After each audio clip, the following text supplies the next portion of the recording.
Ko kore ke u hufanga mo he tala malo e whanua, ka mai ngahi tala whatapu kutoa be, ku wha o atu pe mihen.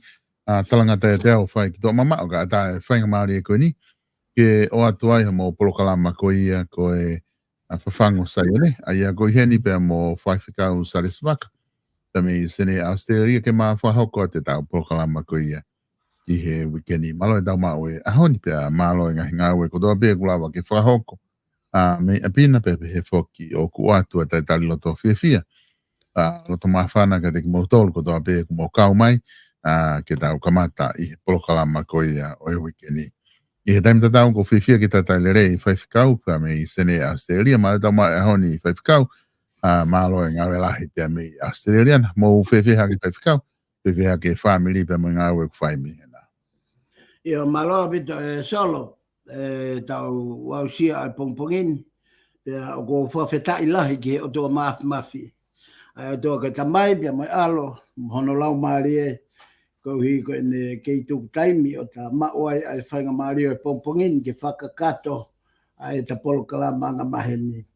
Solo ko e whanuani o ku kei unu atu pe ai ki e whai tau momoko, pia neongo ku tau situa pia mei sone ko hi ki ngata anga ahono no ka tau kamata ke tau tutuatu ke toi ahololoa ka fata moya o ku feto aki a ka ku fu viviri au pito ai momoko i he taimi po uri ko aho o ku ki yori ko hui ko ulo la pia ko anga ia tu unga ia pongini tofki a sene o ki kai ke to e ngau e lo a kau be mo ngahi nau na tula ka ku tofki au pito ai pe ku toka mari be ai fononga anga ko family na le be ku tu foke ako ko kamata de tau whakapa hia solo. kamata ke mo weu ho tau atamai ho tau loto ho tau lau maari pe mo e tau mo ui he ngawe e whangamoko punamo ko hui ko nau taim kakato mai poki ke matua i he pongpongini ka neongo ia whakawhiawhia pe e nau saki ki takai pe o nau kei mao e mo ui lelei whakasino whakatamai ai hulu atu e mo ui whakalau maari solo palo ka uwhapokia. Nalo pito whaifikau pa fo pito ko e te ko taim para fia ni ngai family ai tutu kuma e a ko ka ki longo a hola ngai api ko be ho fa na o ko ke a ko ka to pe ma do a pe ko longo no a pi ko ngai wike u a ni ko e longo a api mo pa no pe to he ho kai fikau ko e tutu ngai ka to nga me tonga ko e lava tu ke ngai he wiki he la ka ko me ma inga a fokina e fai fa mana tua ai hoko ko ia e birthday ko ta o tamatu i he ko e taia o ngai ka to nga ma inga he wiki he la ko no fa hoko ko ia ke fai fa mana tua ko ia ai hoko sia ai alo i ko ia o tamatu i aku ka ku sio ke ngahi ongo o ngai fonua lahi o kunau whai ngahi ongo kunau o fia au pito he nau pehe ku kawa tonga ki fonua si ka nau sio ko no whakalangi ai tui pe mo ho e ki o ku kau ia he ngahi mea fia nau sio ki ai i he historia fu whai whikau na e be ngahi fonua ai mamani na nau tui ka koe ngai fonua ia ko osi atu e nau pureang whatu i, ka koe pe ngai fonua ke i toe mai hange ko Britania, ka koe pe motonga i ngai fonua o ku tau ke i lava pe o ke i puke e tu i ko tau ui a fonua i he lotonga ko ia o fononga ko niwa o mai ke ahon. Ka koe ku whakahoa atu whaifkau ki he wholofola o ku hange ka te au na kamata pe u me wha pure ang whakatu i ia me wholofola na ngahi taimi na e whakalere ngahi mea lahi e ngahi pure ang whakatu i o kamata pe ia me he wholofola whaifkau o atu mo ke i whai mo hano ki whakahoa atu tuunga ko ia ke ta ki kamata aki patato ki alu ke ta polokalama whaifkau. Ia, malo bito solo pe au tau whawhetai lahi kohi koe te hui marie pe i kai ngata i ka au kukakano pe au loloto a whehui o whadatau ki he le molo koe o kuiai a whonua. Pe a tange ko whehui kohi he koe kamata anga whoki a e tau wholofola pe koe tohi tapu na e kamata ia me he ui e he otua a Isleli. E kai ngata i kana e toi kau whoki a Isleli a me kamata e Abraham a Isake pe mo se kope a e ku Isleli ai he ahoni ka kona o hingoa kimu a koe kau hepelu. Pea ke whakatoka ngā i solo na nau lere mai i he le molo koe o e pureanga whakatu i. Koe ui a koe na e whai koe pureanga whakatui. O au ki he taimi na launga e kakai, o nau fie mau ke whiri ha nau tui. Pea na ave whoke fo i launga e a ki he taula e iki ki a Samuela. Pea o atu koe ka Samuela, pea launga rewa Samuela ki he otua. Pe koe hae mea tene whai he loto e kakaia ke whiri ha nau tui. Ia koe tūtūni koe o tua Samuela whanongo ki he kakai. Whiri hanau tui. Pea tau whanonga mai pureanga whatui. Tau whanonga mai ai. Kamata pe me ispite. Na e pureanga whakatui. A ispite. Aia koe taimia mo kuonga ia o whelo. Na tau ilo ahono nunu a o e pureanga whakatui me ia whelo. Ki he au ai kakai ki he hufanga whakatapu pe a tapuange mo hoegi mo hama tapure pala e tu ai kakai i he hiriwhaki e ngahi kawenga mamafa e tu i ki he umba o i kakai. Pea ui e o tuaia mo sese ke ne aki ai hiki tā mo e tautea malohi. O ange fo i tautea hiva. Liwa e toto, alatu mo e whanga manu o keina e akau, atu mo ngai mon mano ne hanga whakatupa ngai mak whaka auha e whanua. O au bege loto whewheka a whelo, o au ke tautea whaka o si koe to'o a e uaki tama kodoa be, o tatau be he tangata mo e mon manu. Koe toki, ongo ie e whelo, tau kua e iwi o mālohi ange ia i hono mawhai. Solo, na e lere mai pureanga whakatui. Ta kohono ngahi nunu a ena na e puke ki nau tolo ave o ngau e pōpula. Luaki ave a kau Isleli ki a Siria. Fitu o wā ia.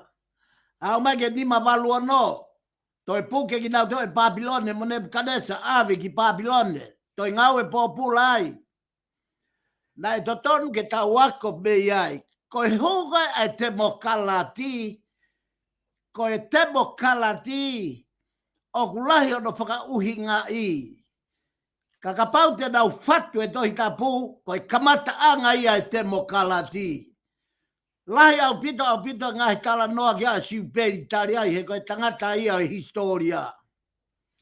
A e ne hanga o hakure toi tapu mi he ne tuonga whakahistoria o ne mahino ia i tanae ngawe aonga ake demokalati. Pea koe uhinga demokalati solo koe na ni whakalere whakatonu e hala awe na hea i hatui. Hea David, hea Solomone, hea Rehoboame, hea Jeroboame, Hezekia, katoa e hatu Israeli, nau he godoa.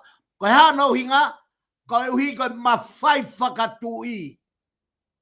Koe uhi koe mawhai whakatui. Hua turewa demokalati. Ke hanga he demokalati o whakapalanisi ai mawhai. Kai lava ke nau whanongo ke whinangalo o e otua. Solo he kai, palkorewa e tau katoanga PFTI, ke whakatoka ngā i pe e koe.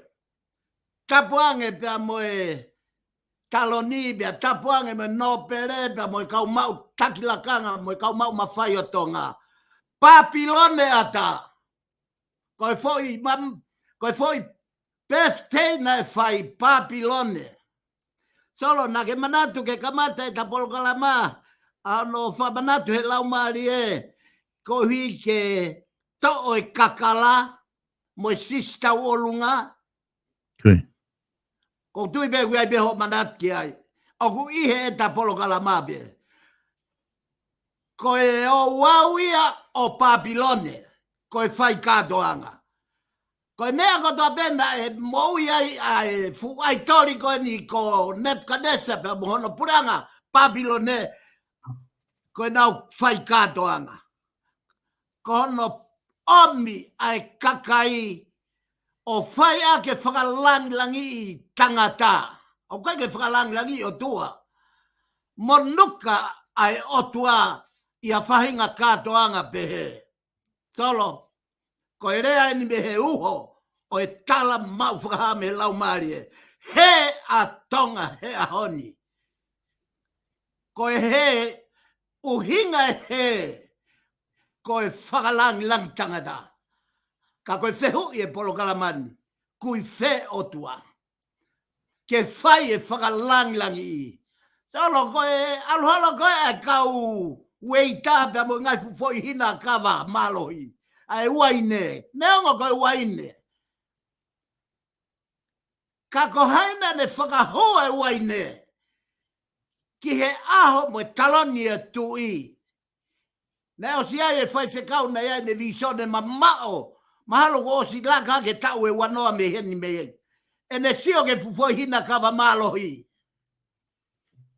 solo o kui kai ko e katoanga o e whare e tui ko e waine ko e katoanga whakalangilangi o tua e whare tui o tonga ko e lotu mo e whakawhetai ko ia be kau whawhoki atso Malo bito fai fikau Maria bito ai whakawheok taki ko ke whai ki he whakau kau ko ia ko manatu e fai fikau wai mau ke iki hake e mātua ang whaahiwa mau pehe kau whine e ki ai whahiwa manako whoki ai kakai le mātua I he hiwa usu nau hiwa mau pehe hiwa o manatu ho whamatala ki Papilone hiwa ko na mau nofo he ve vai o Papilone pe mau tangi he manatu ki saio ne ko ki hiwa maari e ia e du mau he to tangata lahi a pito ai foi hiwa usu ko ia ko kakataha porque a whaifikau e hiwa maari ko tui whaifikau na whau hiwa ko ni mahalo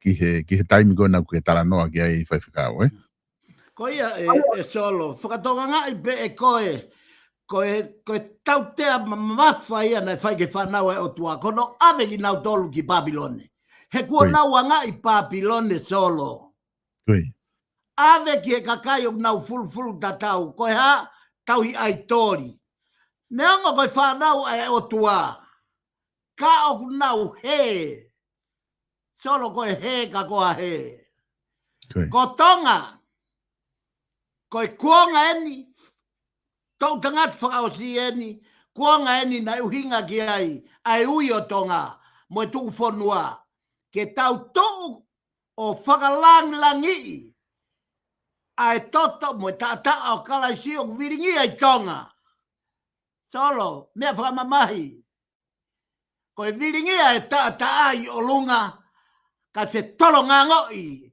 ai whare o e kau taki pure anga pia mo e whonua mo e kau nopere mo e kau hou eigi mea whakamamahi pia to e toho atu mo e kau taki lotu ke na ua ine pe solo ko ipu e taha mo e ipu e ua ko te osi he kita ko kamata ke ne nefu e sio e matio ata ia pai to e lava ia sio o tua ki o tau konsenisi ka ko kamata ke tau sio fe awaki I he mo wini solo kau whafoki atu Whaifikau malo apito ai whamatala mo whatokanga ko ke whai ke popola ki he whanonga ku tau whahoko. Ka te ta hoko mai mua whaiwhikau ki he ta polokalama ko he aho ni, koe loi koe aho whahistori ai ni he lere polokalama, o se ta ue ua, ma mangahi mahina, e ta whanonga mai he polokalama i he wholofola, pia ko ta tuuta ko hange ko lau e kau malanga ko ta tuuta mo oi mai ki he kau wai ko ni, ko inga he ko e tohi whuke ni ku ta wha osi mai ni ngai wahe lala he tohe sakala ia, os pepe malakai ko ne a ui e whanonga ki kau wai kia nani. E whaiwhikau, ka te utuku atu ka te koe ki hoko atu mea e ta polokalama. Solo mara bita mau whainga maria ka ta whoki mua ki he ta polokalama ko uhi pia kuhange ko e lau whakawhia mo on solo ko e tatu na e whakamoreki ai fuu taimi lahi e Vibon Media ke ne hanga o whakamama ai wholofola ko e uhi ko e mo ui ai kakai ko tope o mamani. Pe aguai ai whawhetai lahi. E solo ko e toi sakalaiana tangata ai i he wiku o si ka nā tangata i he vahe la lahi ko ia o e konga la lahi e nima o e toi sakalaia. Aia te ta hoko atuai pa ta tāpuni lewa ai toi tāpū mohono ngai pui tua i he toi malakai e lava le rei peia i he ahon i he taki taimi o kutoe. Aia koe vahe la lahi koe konga e nima. Pia koe ulaki, koe visone a sakalaia o kumau ia vahe ulaki ves ulaki ki he ono. Pia kohono wa koe whakakalauni o siua koe taula e ki lahi. Mau ia i he vahe ono vesi hiwa ke taha nima. Na koe konga hono tolu, koe mea o kukau ki he au kai. Whakamatala a sakalaia o whakatonu a e ngahi te halaki mo e vai mo e nau he hono tauhi a e me totonu o e au kai. Mau koto ai ai vai fitu ves uluaki ki he ua tolu. Na koe konga hono whaa koe palofi sai mo e tautea pia mohono to e mau o e tāpuaki o e ngahi palofi sai. Aia palofi sai e sakalaia e tō mai a e tautea. Hoko ia mo oni, he hū koe a Nebukadnesa mo Papilone, o nau to'o ai kakai whanau o whaanga o e otua. Pea toi mau ai ngahi tāpuaki.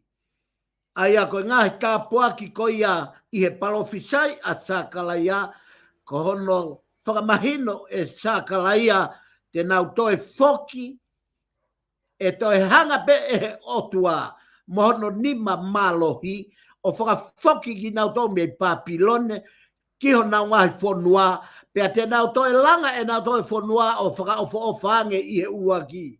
Ua, pea toi tolu ai ma oni, pea moi mo ui, monu ia i he whonua, o toi lahi ange ia. Ma ukatoa ia i he vahe hiva, ves uluaki ke taha. Whaka osi o i vahe la lahi, koe ngahi palofi sai o kau ki he masiva ango o i vaha taimi ko ia na e hou hawai ai otua. Mau ia i he vahe taha, ka mata he ves taha wha ki he vesi ua taha.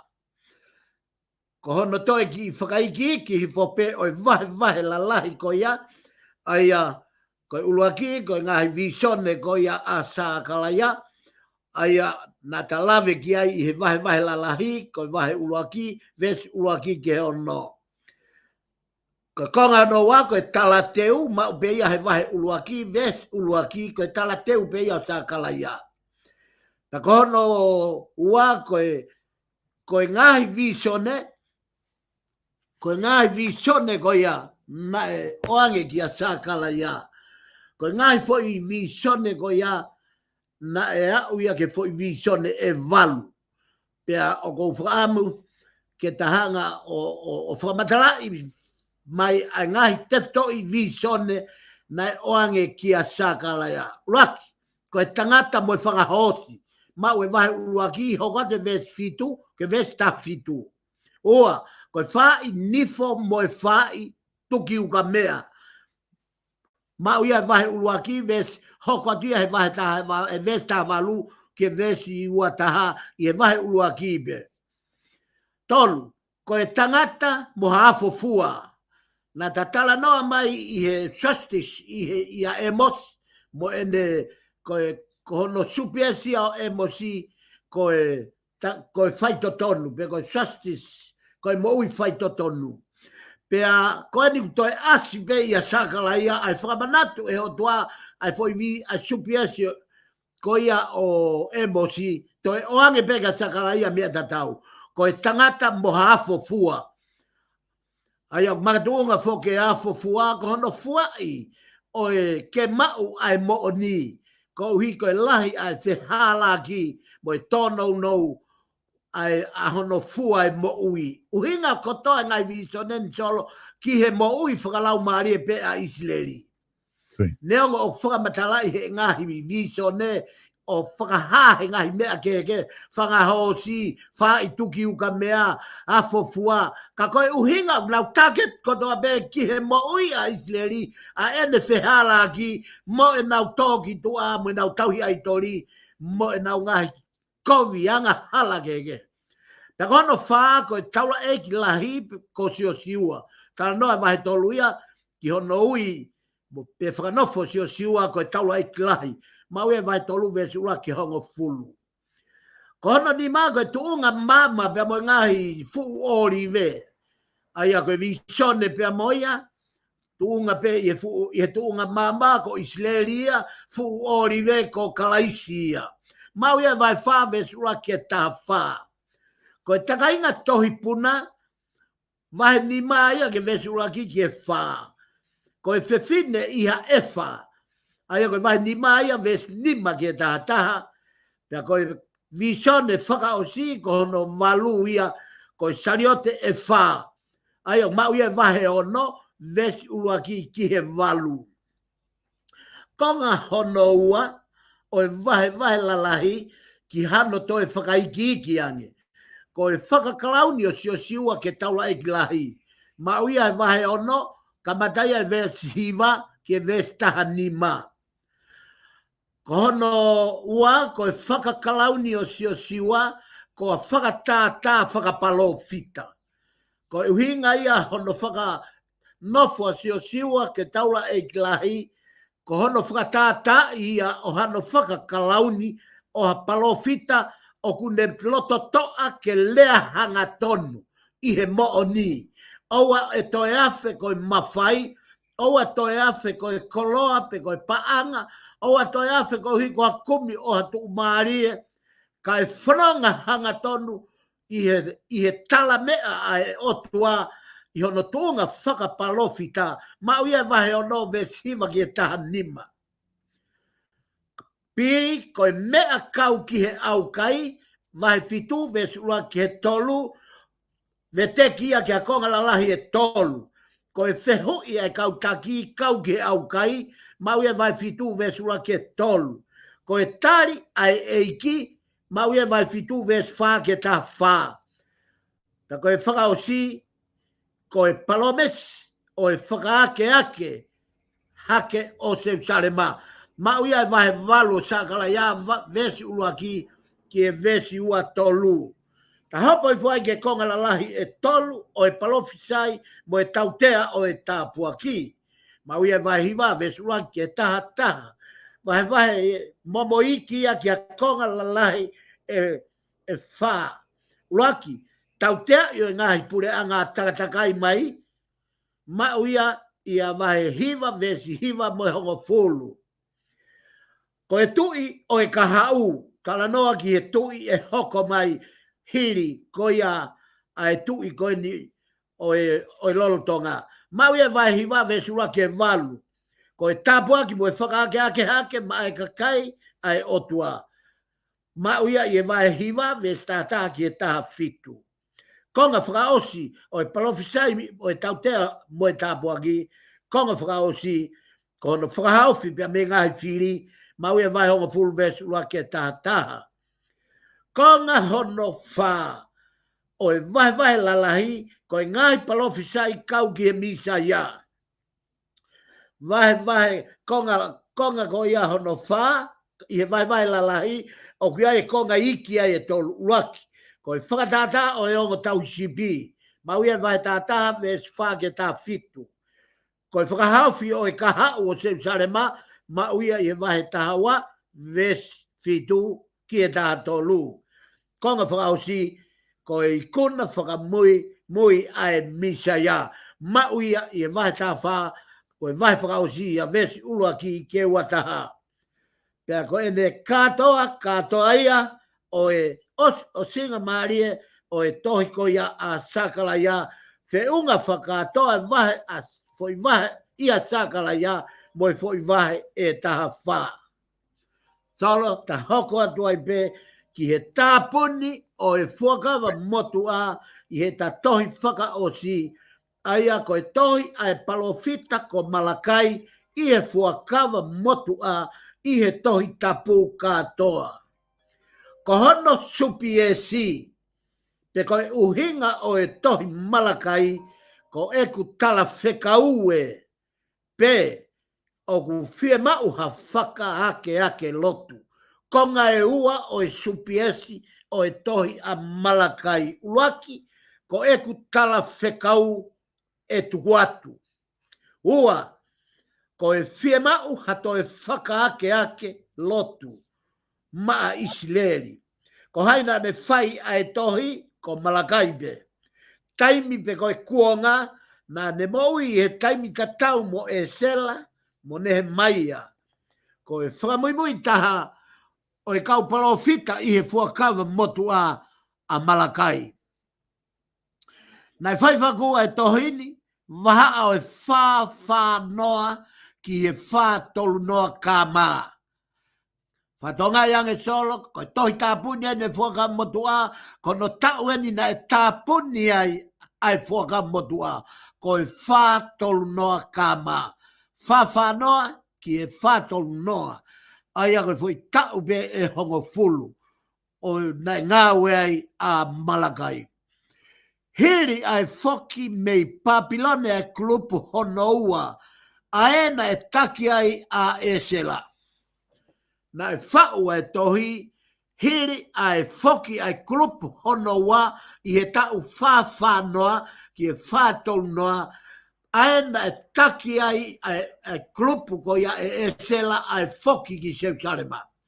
Na e whai ai tohi maahai, e kei ko e ai taumua, o ku ave ki ai tohi.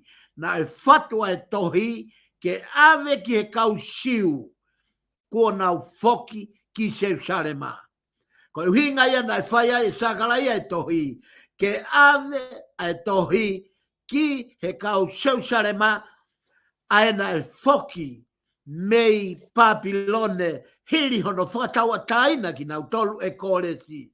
On, ko e tohi kau ki he hā. O ku whakangai e Malakai, ai kau taula eiki, moi ka kai whakatoa si e nau si tua, pia me he eiki. Pia mo e nau whakari aki ai tempare. Ka nāne whaloto lahi ki nau tolo kau tonunga ki he otua. Solo, nā tā tala noa tala teu koena e tā sio ki he moui ai whonua, pia moi fu katoanga lahi koia o e aho o e tamatui, pia ku ta hau pe o whaake he tohi tā puni o e tohi a Malakai, ko e te fito ia o e foi whakatokanga na e whai e Malakai. Ko e ui whakapalofisai ka Malakai na ne whakangai wheka au pito kautaula eiki. I he na o pou a e ngahi whaka maui whakausosa pe koe maui whaka e mamani. O ta taupe i e kau maolunga mo e kau taki o Seusarema o ta taupe pe mo e fukakai. A e nau he mamao mei he whina ngalo o e otua. Mana tui ko e whina ngalo e otua o kai te tewe ai e angahala pe te tewe ai e uri whaka e moui ko e ni. Pea mo e nau whakari e ri aki ai tempare. Pea kua au ai tempare ki he uri i he uri ange whau. Uri fo a e nau nai whai pe malanga ia, nai whai pe hiwa ia, nai whai pe whakawheta ia tolo. Nai kai ke tuku ia. Ka koe whata tu pe ai anga hala mo e uri mo e mamafa koe ho nau ngahi ulunganga whakarieria o whai aki pe e nau whakawheta i. Ka nane whakaloto la hiki nau tolu o kaugi he moui tonunga. Mo e moui talango fua, mo e moui whakaongongo. Mana wa hegi he otua, koe otua moui. Te fto i ako naki, o kui kai aonga ai whakangari tauhi otua koena. Toki hanga e he fo i te fto i ako naki tohi tāpuni o whakamoni i mai ka taua e ta polo kalama. Ta koe moui ena mo e anga e moui ai whonua. Pea mo e nau tauhi ki o nau ngai tuunga. Whakawhonua. Koe moui whakangari tauhi otua. Solo? Ke tui e ki he fo i ako naki a Malakai. O kui kai aonga ai moui whakangari tauhi otua. Ka oku tau ke hai he tau moui. A e tau ofa mo e talanga fua ka kato ki he otua. Ai au talanoa a hena a Malakai. O kai ke aonga e tau moui. Ai ako e moui heke holo. Heke ki mamani, heke ki hewan. Heke ke maa, heke ke uri. Kovi au pito ia ke fina ngalo e otua. Le kai ngata ai, i e tau moui, ka au tau ofa mo talanga fua ki a te ia. Ofa, talanga fua. Koe mea ia fia mau, e he palofita ku ne tāpune whaka mo tua. Koe ofa ke otua, pe tau talanga fua ki a te ia. Mau ia he vahe ono. Vesi ono, mo e vahe ono, vesi fitu, mo e vesi valu, Malakai vahe tolu, vesi hiva, mo e hongo fulu. Ko e ki, pe ko e master ki. O e toi Malakai, ko Malakai vahe tolu, vesi hiva, pe mo e hongo fulu, mo e tata. Solo kau ki lau iat me toi tapu, ai whakarea to tonu ko ia e master ki, o e toi Malakai. Malakai vai tolu vesi Wakai o kua tuku atu e kutala whekau vesi uruaki ena. Wakai o kua tuku atu e kutala whekau ke ne teu ai hala i hoku ao. Pea koe eiki o kumau komi ki ai te ne hau whakawhokwha. Pegi hono tempare io ai angelo o e komnani te. Solo whakatonga iange angelo o komnani te, koe angelo a sihova, koe angelo fai whakamau, ki he tuunga o e fuakawa, pe koe komnani te. Aia o ku mou lau lea ki ai, makai, o ku haere maia, koe folofola ia, a sihova sa pauti. Pea mo Malakai vai hiva vesi ono, he ko sihova au, o kui kai te uriliu. Ko hono uhinga ia o i kai te mou auha si hako se kope. Whamahino he vesi o no, ko si hova au, pea kui kai ko hao tu au o wheliu liwaki. Ko uhinga ia mou tolonga i he mo ui. Ai hako o se kope, pe ko e hako o Isleli. O kui kai ke mou auha, makatuunga, he kai ko hao tu au o wheliu liwaki. Pea, ko ves fitu, Malakai vai hiva ves fitu. Talu e taimi ho mo ngahi kui, mo wafe. Pea mehe ku ngahi tu uni, o ikai te mo tauhi ki ai. Foki mai ki a te au, pea te u foki mai ki a te mo tolu. Ko e fola ia si hova sa pauti, ko e anaua. O e tohi ai profita tapuni o e tohi tapu ke tau foki a ki a sihova. Ka e lava ke hangai fofonga mai a sihova o ne liu mai ke toi hoko atu e tau wheohi mo e tau whai COVID-19 de. I he tuku hau vahe honga fulu mo e ngahi mea ko hapai. Solo ko e kakana mo e uho e tohi tapu ko e whaki vai hongo fulu. Pea koe siasi kotoa pe o nau fai to tonu e nau vahe hongo fulu. Koe siasia o monu ia, pea koe siasia e tolonga mei he mau mo e vake mo e longo a. Pea koe tuku hau vahe hongo fulu, o kui kai koe mo ui taki tu solo kau ki e saive. Koi. Kai o atu a hono whaka vete o e fo i vesi hiva pea mo e hongo fulu. I e tuku hau hongo fulu, pea mo e ngahi mea kua hapai. Vesi hiva, kua hoko ai mala kia teki mou tolu. Ka oku whai ai peho mou kaka i au. Ai pure anga kotoa. Oku uhinga eni ki e whaki vahe hongo fulu. Solo, ka pau oku me mipa kia siasi oku misi nare. Pea uli i he ku misi nare koe paanga e ua mano. Oku kei whai kaka pe ia solo. Koi. O kei whai kaka pe ia. Ko e uhinga o tutuni he toi tapuke tau whoki ki e vahe hongo fulu.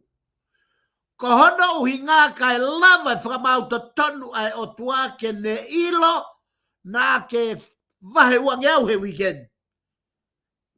Fia mau ke ri ho vahe hongo fulu koe panga ua noa. O kui kai ko ha mea ia ke toi whakamaha loi. O whakamau i he o tua o whakatatau ke panga o humai pia hoki doa e te whoaki. Pia kuka hilo i ha misnare.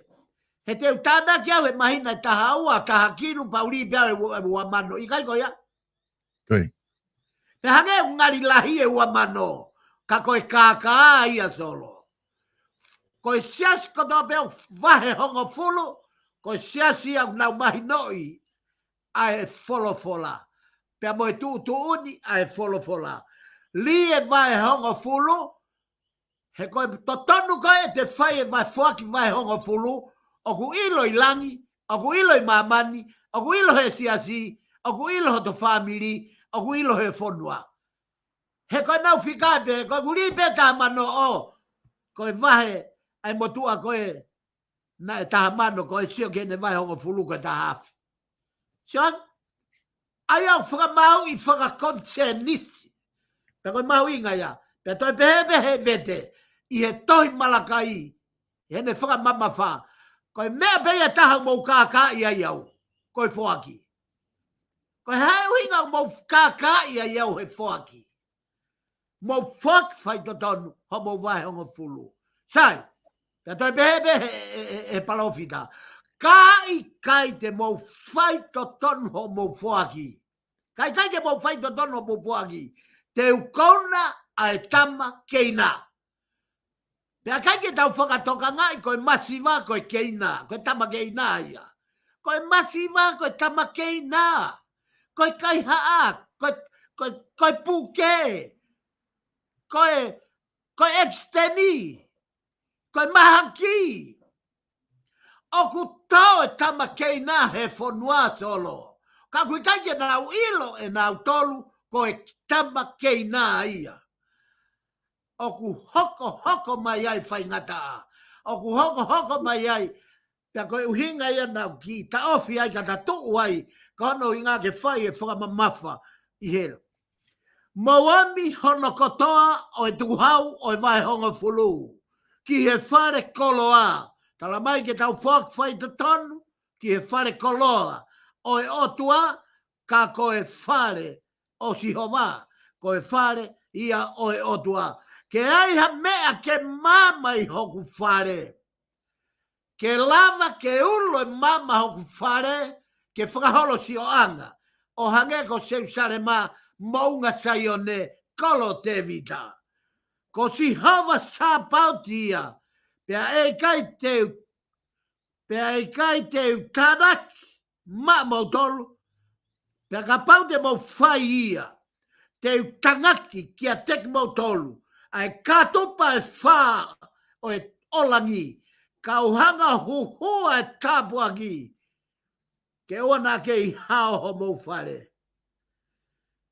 Pe koe ves whakao si, pe teu I tangi, kai, teu I tangi, ai tama keina, kou hikok mou tolu, I e fua homo ngowe, kere, fua homo nima kotoa pe, o au ke fua homo waine. Ngahi, fo I lea mahu inga, o mou pehe. Ngai fo I lea mahu inga ia, o mou pehe. Tuo taha, hono he aki, e palofita. Fe be, I he habe, ife, hatu ono. Fe, I he ha, ife, hatu ono I he tohi a Malakai. Fo I lea koe mala ia, o ku tāpuni aki, a e tohi a Malakai, I e fuakawa motu a hatu o fitu, I he tohi a Malakai, a e mala ia, o e whahinga, o e tangata, I e tae whai to tonu, o fuaki, o tau vai hongfu. Koe vai la lahi o e ngahi konga e tolu, o e ngahi toi Malakai, koe ngahi raki, koe ngahi anga hala e kautalo e gi, mauia I he. Yo kona tala whakapatono e Malakai, te fito e anga hala e whonua pia me kautalo e gi. Kau lotu, kau taki lotu, malanga I e wholofola, malanga I he, whakamomore o lunga he, malanga I he, whakaore I he, malanga I whewheka he, kai osko ia kai whakakui pe me anga hala. Tala mai he tohi Malakai, koe ngā ianga hala ia kautalo eigi. E tō e mala ia koe ia ke kautalo eigi. He kai ke nau tala noa, ka nau malanga I totonu e toi tapu. Koe ngā ianga hala e kakai, konga ulaki koe ianga hala e kautalo eigi, konga hono wā koe ma ianga hala e kakai, ma uia ia vahe ua vesi hongo fulu, lere eo au ke vahe tolu vesi ulaki ke ni ma. Pea koe konga whakausi, koe ni tonunga. Kong nau tolu koe na nau whakaut mauku ai whai totonu, mo whai ofa, mo whai whoaki, ta koe nau whamatala kia Malakai vahe tolu ves ka haono, le reo osi e vahe tolu, pe hoko te vahe whao ngata vesi ono. Konga e taha koe sio whakaiki kia o e konga lalahi e tolu, aia koe ta alui foen me vahe lalahi, ke tahanga o momo o whakaiki iki ai konga o e sio whakaiki iki ki e konga tolu koe a. Koe ngā ianga hala e kautalo e ki, uaki koe tala te uwahe uaki vesi uaki i pēku ma uai, ua koe ofa e o tuaki Isleri, ma uia he vahe uaki vesi uaki nima, koe konga whakausi, koe tae malava e kautalo e ki, ke atu to tonu e nau lotu, mo e nau hu ki he otua, ka nau hange ko nau tau moa, hange ko whaka aringa lelei, whaka momore o lunga e nau whai e lotu. Ikai, koe lotu huke otua, koe hangatonu, koe alu hangatonu, kovi me au lelei, ko hono hinga, kai ata e whaka more ai otua, ki he tau whai anga hala. Pea, koe tai malava ai kautalo e ki, ke atu to tonu ai hu, ma uia vai uluaki, vesi o no o lerei ose vahe uruaki, hokate vahe wa o lerei o ngata vahe hiwa.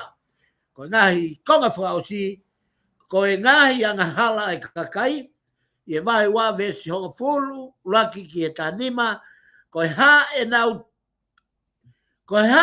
nau tae tonunga i he nau ngahi vete. I he nau ngahi vete mari, pea i he nau ngahi mari muri.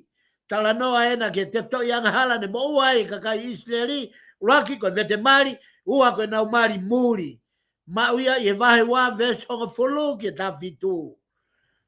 Koe kikitei o e honga mai a sion baptaiso. Teu ke tāpuni e fuakawa motua ko kikitei lewa e he profita ko Malakai e teu e honga mai a sion baptaiso. Ma uia e vahe tolu ves uluaki. O le pe mo e mai tolu ves tahono ki e tahavalu. Ko e haere mai a e misaia. Ai ako ta no ena e aloi mai ha misaia. Uhinga ena ke aloi mai o sisu. Ko e ngahi anga halai pe o e kai haa pe me he otua. Whakamamawhai pe me he tau kai haa e whahinga tangata me he otua. Me ako toa pe tau kai haa si me he otua. Fua e ngoue Totonu ke ia I vai hongo fulu. Fua e koloa, fua e manawa, fua e ngoue, fua natula, fua e tangata, tau ke ave kotoa ai inasi o e otua.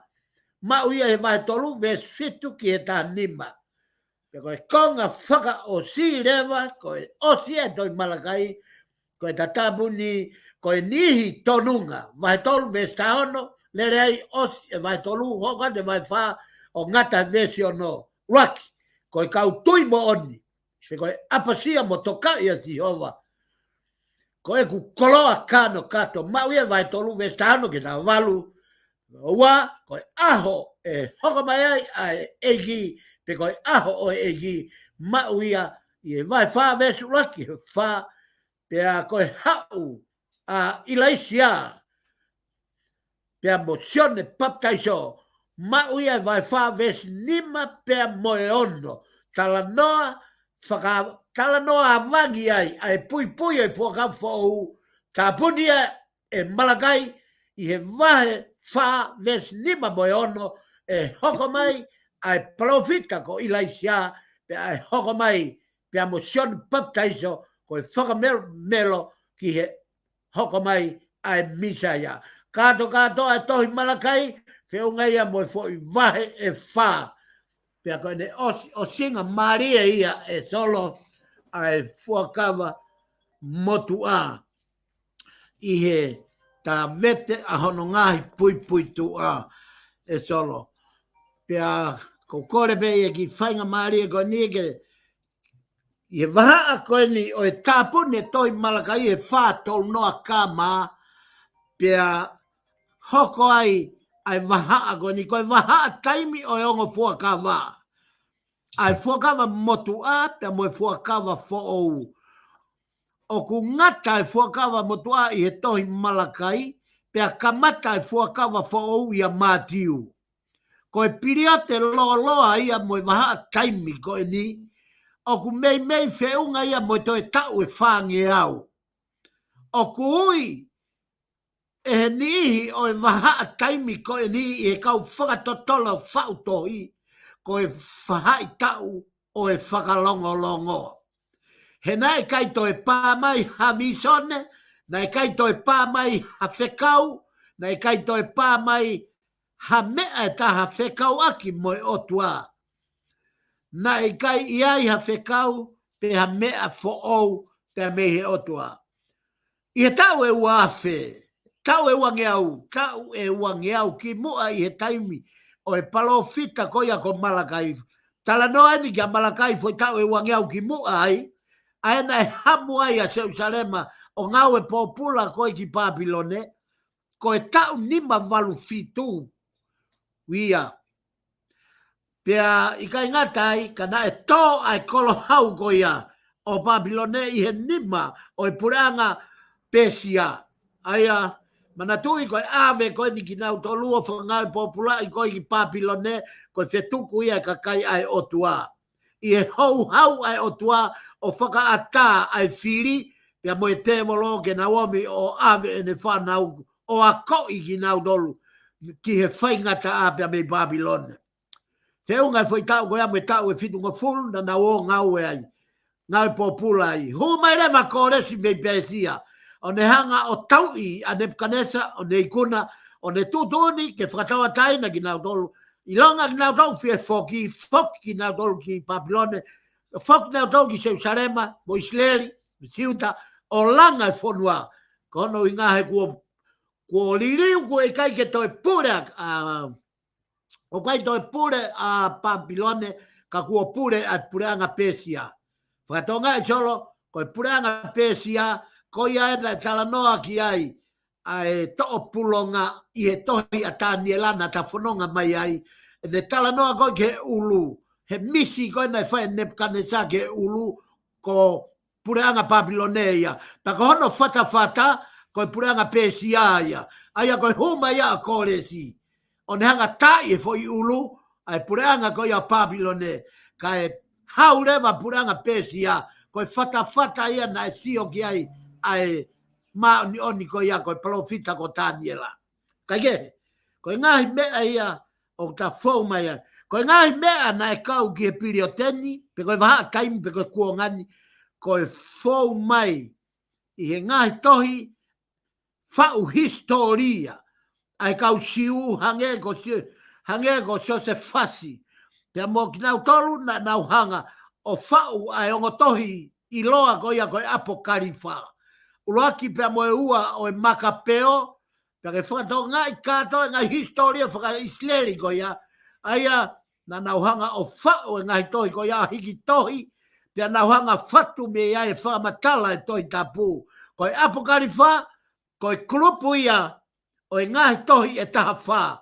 Aia o ku whau mai ai a hono whakatotolo, pea mo hono hiki tohi, o e ngahi mea kotoa na e hoko i e historia e kakai Israeli. Ka ku tokolahi ai kau ki ai, ko e ngahi tohi, na e i kai ke whakamana vai he otua.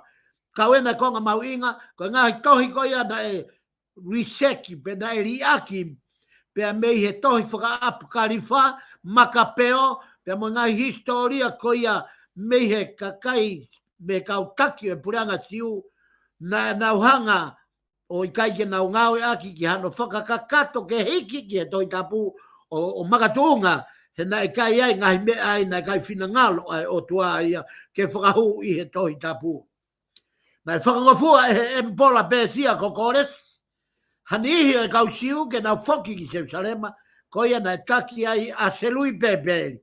Ai a koe fuka kai e toko nima mano solo ko nima mano ko ni he tau e whaangeau ko ia. O kui kai koe ahoni. Koe ahoni, kua pau kai ke tau toi mau ha tohi kakai. Ka koe tohi kakai e nia o e whakau motua pia mei he tohi ko ia. A malaka iho no kuonga mono taimi. Koe toko ni whiunga me toko nima mano na whakaata e koresi ki nau whoki o whai e langa. Hiri ha tau e uataha, ne lava kakato no toi langa o e tempare. Solo ko historia mo oni ena tau e wataha no langa. Mana tui ka uak tempare na tau e whanga full maono. Peka tau ena e wataha na toi whoki atu ai kakai i he hiri ai whakahe o toi langa i he tau e wataha ai tempare. Ki mui na e averema pia mo e sela mo aki kakai toko si o toi whakawhoki ki nau tolu ke o tokoni ki he ki hono langa e whonua a e sela o nau pia mo nehe maia o nau langa whakataha ai tempare pia moe a o Jerusalema. Nā nau toi langa whoki pia moe kolo, pia nai hoko whoki koe kovana a selui pēpēri i he pureanga. Hire kuonga e profita ko malakai nai hoko e kakai siu o purei. Pia meia ngai whonua kehe. Solo koe whai mea whakaloloma ena taki whakalet whakavavavi ai. Nai pureia, taimi koina nau whoki a whaka o toi langa e pureanga, o kui kaike ia nau tolo i mawhai. O kui spite ia, o kui lomba ia, o kui Papilone ia, ai mawhai. Ka na e whai e langa o whakatatau ki he iwi mo i kuna na e whai e pureanga pēsia ai a koe koresia. Solo, koe whakama opo katoa o e whaka motua tohi e tolu hiva. Whaka ou tohi e ua fitu. Fo i tohi e ono ngā fulu mā ono ko ia. Koe ngahi ata mai na nau hiki tohi. Na nau hanga o hiki tohi ai tohi tapu. Ka moni lewa whakamoni te tatoo mea wapita vai uluaki vesiua taha. He kua te eki si ke o meia hapalofisai. I he tūtu uni ai tangata. Kana e lea mei he otua hakau tangata. Toko onoro koe na koe le whakalea e he otua. Ke nau tā ke kina ki nau tolu e he laumari e maoni oni.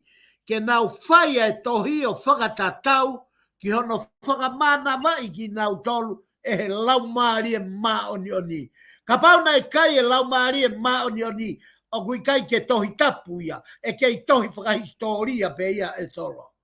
Te toki hanga he lau maari maoni o a fuhi. Aki pea manawa pea ho atu. Ai lau maari maoni ki he tohi e ono o fulu ma ono koe ni. O hoko ia, o whakatapu ia. Koe tohi tapu. Pea kumoni lewa a toke tā montoni e himi. Nima fitu noa. Ves ulua ki. Sisu ko koe be. Koe mama monia. Whahinga poto kehe koho huelo ia.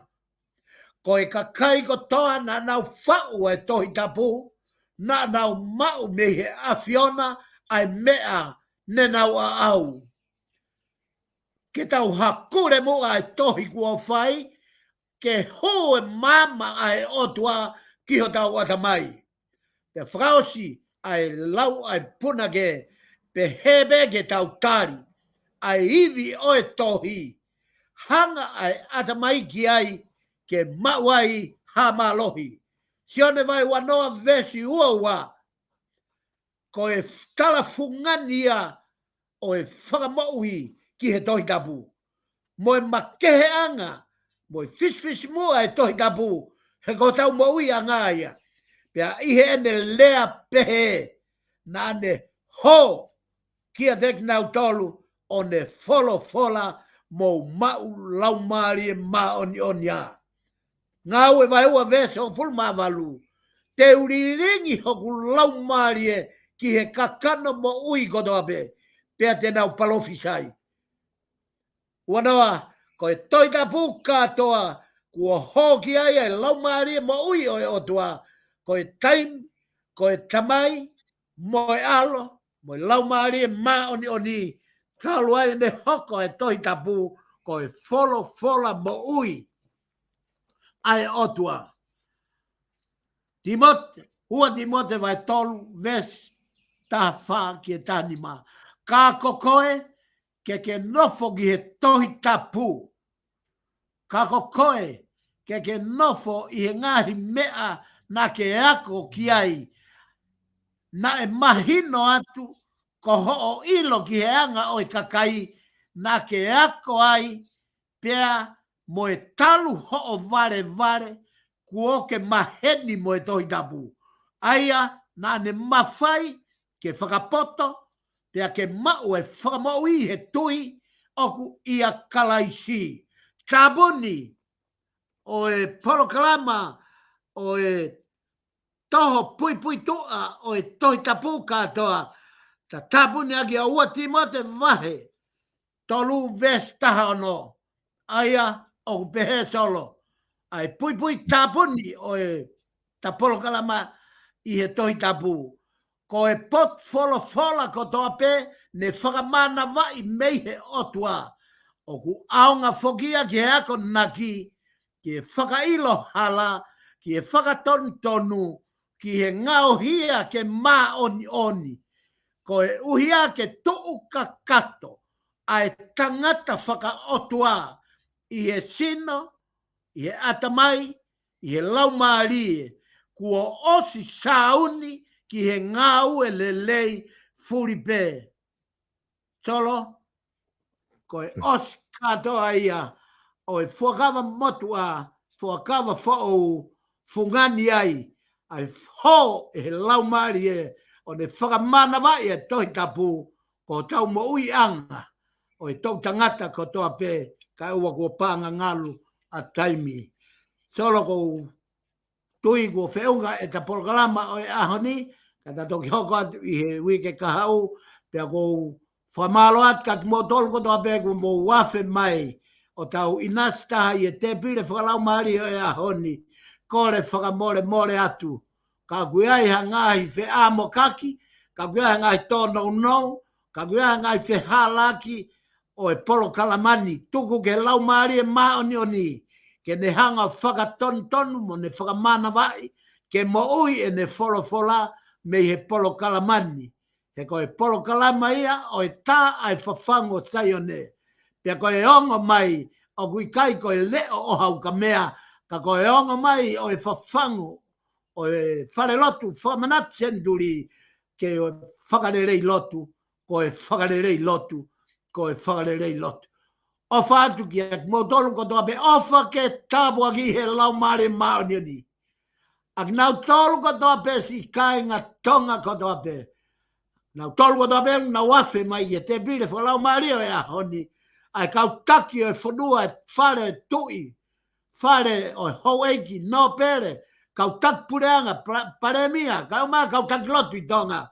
Ko e whorofora e. Ko tāpuni e a honi. Ai turu hulu ko ia. Ko ki he moui. Ai kakai o e pureanga tonga. Solo wha maloat ka te koe. Mo e polokalama mahu inga ko ta. A usia he a honi. E solo kau whakafoki atu. Whamalo atu whasikau. Lawale rei ko ia e polokalama tāpuni ko ia. O e whoka motua mo whoka whoou i he tā lere mai ni i he taimla. Ku lawale rei o whahoko ia i a honi. Whamalo atu i he ngawe lahi pe mo e teuteu ko toa pe ko whai ki he polokalama whawhango sai o ne. Whamalo atu e kainga ho mo kau mai pe mo mui mai he polokalamani. Pa mai whaafea tika tiki mo tolu ke tau to e hoko atu i he taimi tatau e ka au ka mo mea